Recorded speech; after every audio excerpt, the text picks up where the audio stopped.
Hey class, today we are going to be working with systems of inequalities, which is found in section 3-3 of your book. Our objective is to solve systems of linear inequalities. In example 1, we are asked to solve a system by graphing. Remember, a system, when we were talking about equations, we had three different options. We either had one solution, meaning they intersected at one point. There were infinitely many solutions because the lines overlapped, meaning there were infinite amount of points on those lines where they intersected. Or there were no solutions because the lines were parallel, and so thus they didn't actually have any intersection at all. Remember, however, though, with inequalities, we're actually talking about regions because there can be many solutions. Because remember, even for a one-dimensional, for example, if I were saying, if I had an inequality and I said x is greater than 5, there are a lot of numbers that are greater than 5. I could talk about 6, 7, 8, 9, 10, 11, infinity, whatever, okay?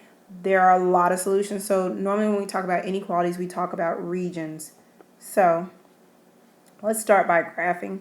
Well, in order to graph, both inequalities need to be in slope-intercept form. The first one is, however, the second one is, but the first one isn't. So we need to isolate y. How will we isolate y? We need to move everything away from it. The 2x is a problem, so we need to move it by subtracting 2x. I'm left with negative y is greater than or equal to negative 2x minus 3.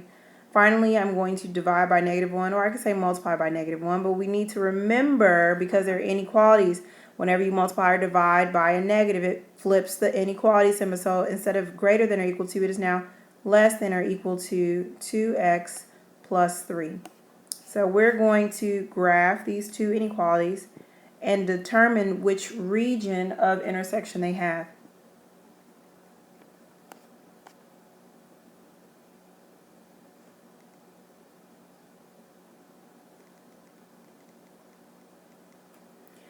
Alright, so I'm going to graph them in two different colors. So if I graph the first one, we'll use pink. I'll start at positive 3.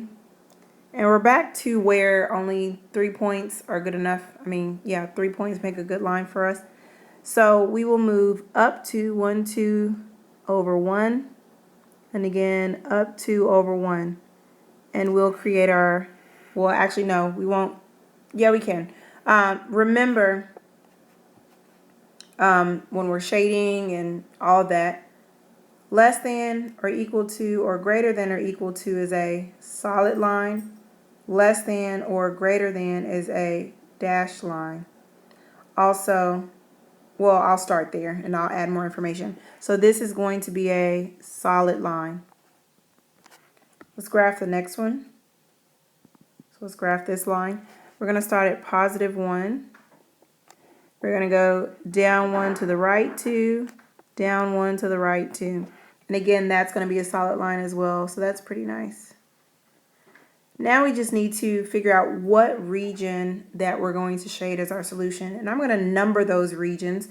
Everyone understands that when you have any surface, right, and you are cutting it with two lines, we actually have 4 regions. So I can talk about this region here, which is 1. We'll name it as 1, 2, 3, or region 4. All right. Now, how does shading go? Well, let's think about it. Less than or equal to or less than is below the line. And then greater than or equal to or greater than is above the line. So for the pink line, it is below the line. So the numbers that are below the pink line are 2 and 3. So now our solution can only either be 2 or 3. Okay? With the blue line, it says greater than, so it has to be above the blue line. Out of 2 or 3, the only number that is above the blue line is 2. So our solution is this region here. I probably should have double colored it, but it's there. Okay? And that's it. So again, what did we practice? You needed to make sure that both inequalities were in slope-intercept form. We graph the lines. Be sure that you use the correct line whether it's dash or solid, and then be sure that you shade the correct region. So let's try that again. All right, in example one, try one, we are going to need to isolate the y for the first inequality. So let's do that. If we subtract x for both, we'll have 2y is less than or equal to negative x plus 4.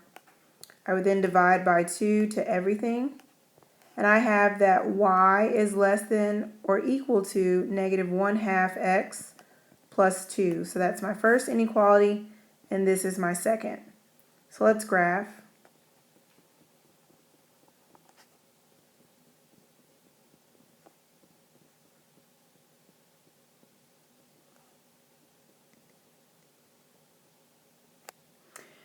Okay, so for the first line, let's talk about this line. I will start graphing at 2, and I will move down 1 to the right 2, down 1 to the right 2. This is a solid line, so I'm going to make this a solid line. All right, with the next one, we'll make this blue. We will start at negative 1, and I will move down 1, right 1, down 1, right 1. And again, this, I kind of messed that last point up. But again, that one is also a solid line. So I'm going to go ahead and extend the blue line a little further and extend the pink line a little further. Sorry, that looks really messy, but I want you to see that there are 4 sections. So we will call this section 1. Section 2 is fairly large. Here's section 3, and section 4 is pretty large. All right, so for the pink line, it says less than, so we know it's below the pink line. So the only numbers below the pink line are 3 and 4. And then for the blue line, it's greater than, so it's above the blue line. So the only number above the blue line is 3. So our solution is here.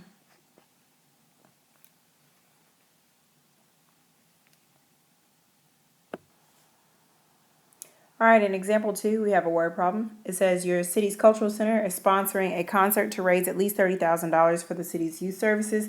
Tickets are $20 for balcony and $30 for orchestra. If the center has 500 orchestra seats, how many of each type must be sold? Use a graph.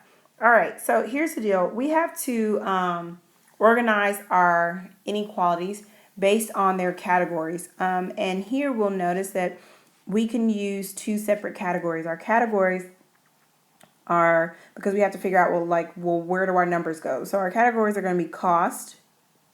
So that's normally dollar amounts. And the other one will be quantity, things that we can count. Quantity, sorry.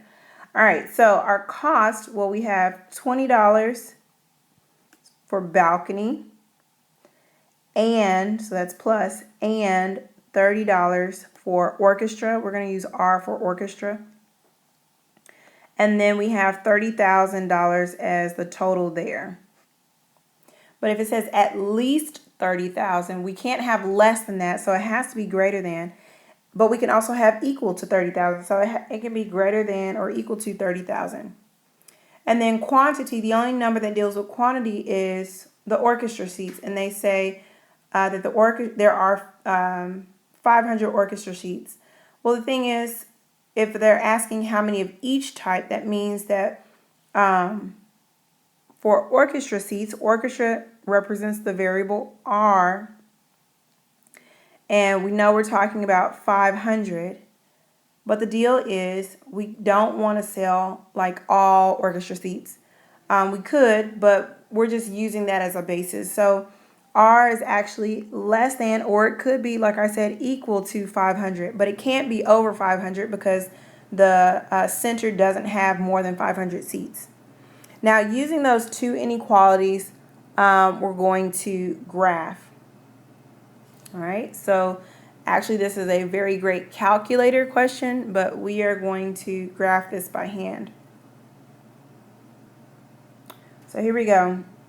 20B plus 30R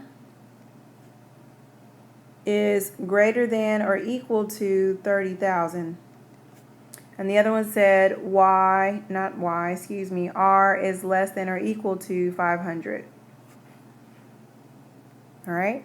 So let's imagine that R is actually our Y value. Why am I asking for R to be Y?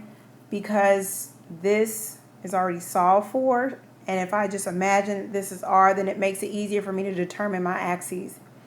So I would then solve by subtracting 20b on both sides and stating that 30R is greater than or equal to negative 20b plus 30,000. I would then divide everything by 30. So R would be greater than or equal to negative 2/3 B plus 1,000. Yep, because 1 goes 3. Yep, 1,000. All right, so now that we have these two inequalities, if we graph them based off of slope-intercept form, first of all, what's really nice about working with this problem, or what's a very good thing to think about when working with this problem, is we're talking about actual objects. And since we're talking about tickets can never be negative in quantity. So there's actually no reason for us to graph a 4-quadrant graph. It's best to only graph a quadrant 1 graph. So we are going to choose R as our y-axis. We've already determined that. Okay, here we go. R. And B is our x-axis. Remember, R is our orchestra and B is balcony. So if I started to graph, I'm going to put these in, let's see, about hundreds, I guess. So I can do 100, 200, maybe I shouldn't. Never mind. Let's do 250s. So 250, 500, 750, 1,000, and then 1,250. And let's be sure that we're labeling our axes. So remember, this is orchestra.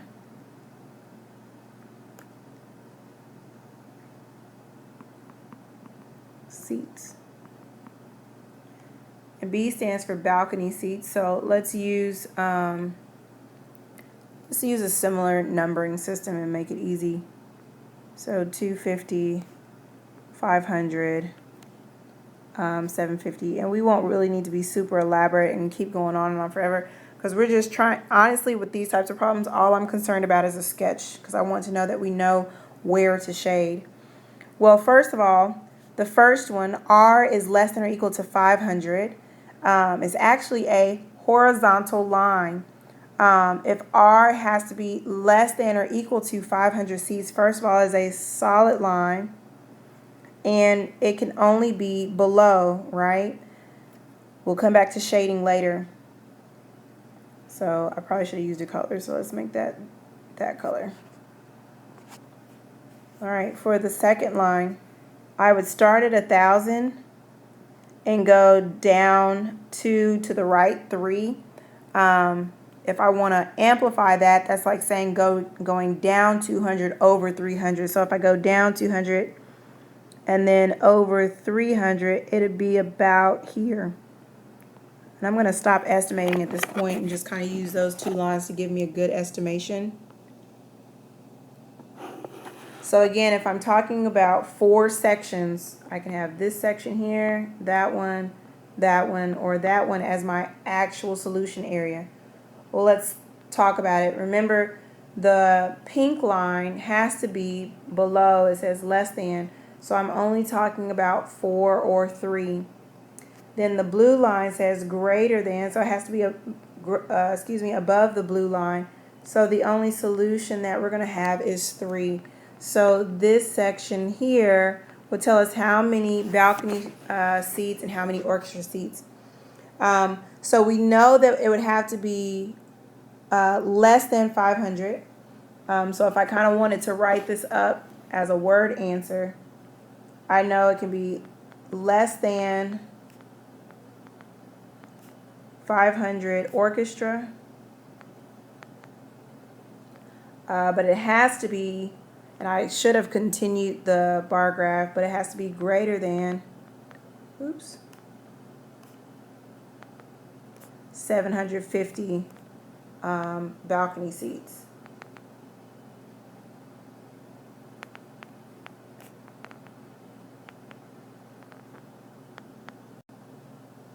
And that's it.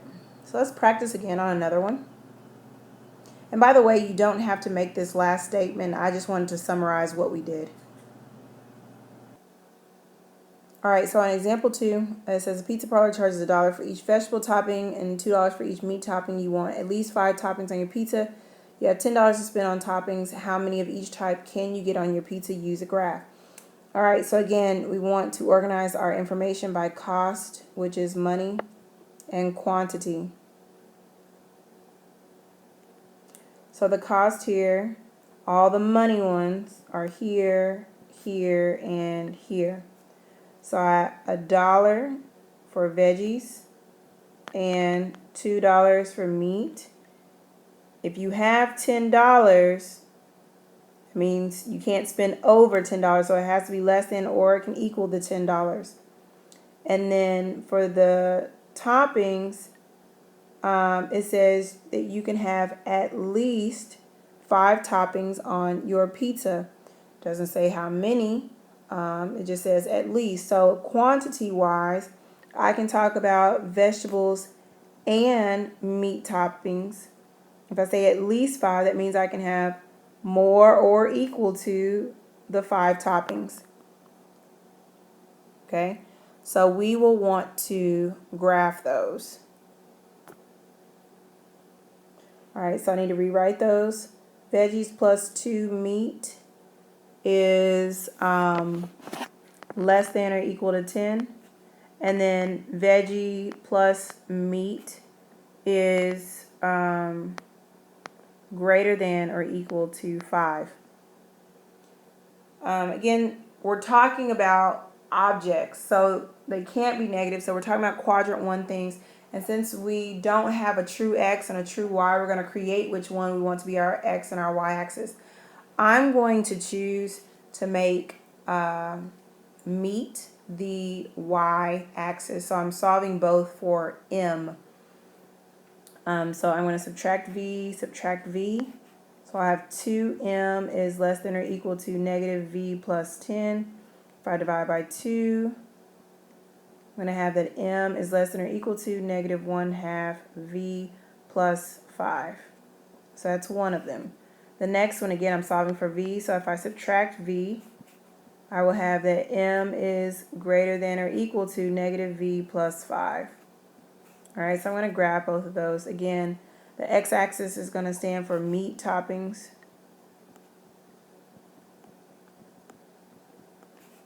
And the y-axis will stand for veggie toppings.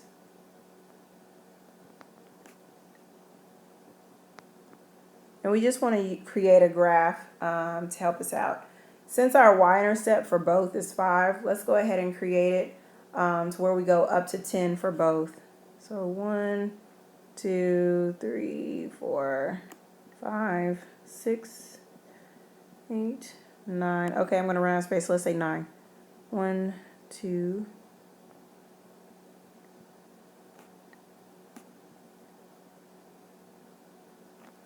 All right, so on the first inequality, if I start at 5, so this one, I can start at 5 and go down 1 over 2, down 1 over 2. That's my first line. Okay, the blue line, or the second line, I'm also going to start at 5. But I'm going to go down 1, right 1, down 1, right 1.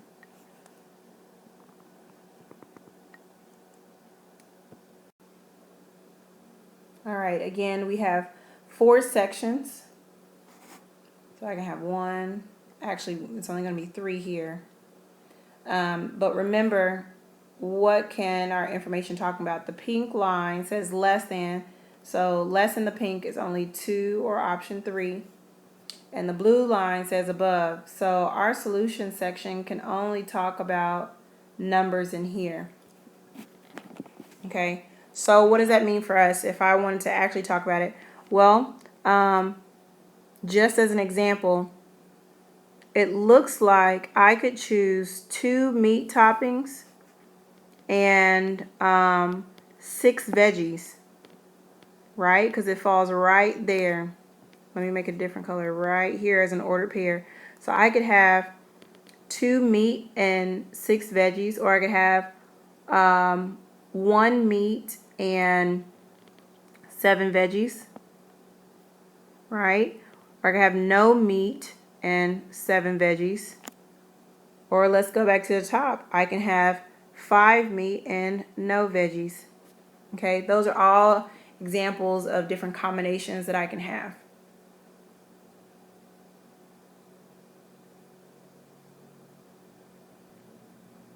Again, here's your homework. The second one is supposed to be for Algebra 2. Remember, if you guys have any questions, come see me for tutoring. Alrighty, bye.